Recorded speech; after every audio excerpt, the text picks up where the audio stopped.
You are looking at Julian's pronunciation guide, where we look at how to pronounce better some of the most mispronounced words in the world, like this other curious word. But how do you say what you're looking for today? Name pronunciation. Let's learn how to pronounce it. This institute in London. Chatham House, a think tank.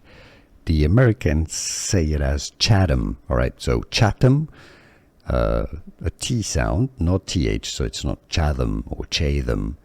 Chatham House. The Americans say it as Chatham with a flat T, so like a T, an American T that sounds like a D.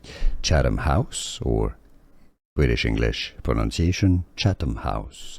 Here are more videos on how to pronounce more confusing words and names too many mispronounced. Like this video if you found it useful. I appreciate your support. I'll see you soon and thanks for watching.